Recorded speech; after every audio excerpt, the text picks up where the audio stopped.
આજે બનાવીશું સેવ ડુંગળીનું શાક. તો સામગ્રી જોઈ લઈશું.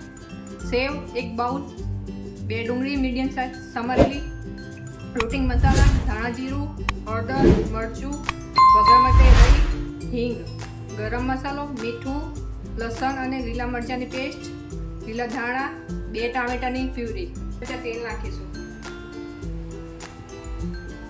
1 ચમચી રાઈ નાખીશું. 1 ચમચી હિંગ નાખીશું. લસણ અને લીલા મરચાંની પેસ્ટ નાખીશું. ટામેટાની પ્યુરી નાખીશું.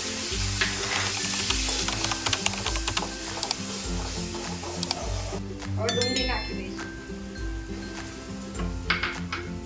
मिक्स करी लईशुं.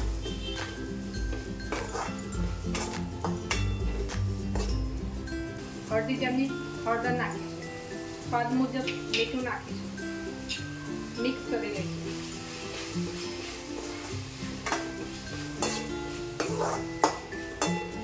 10 થી 15 મિનિટ ધીમા ગેસે થવા દઈશું.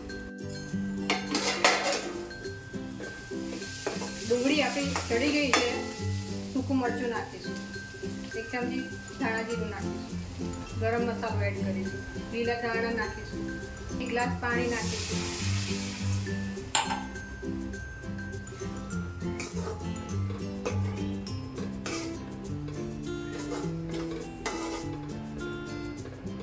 દસ મિનિટ થવા દઈશું.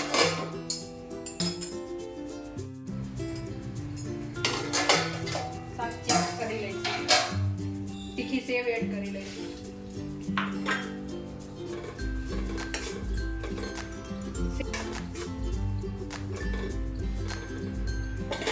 5 मिनिट थवा दईशुं.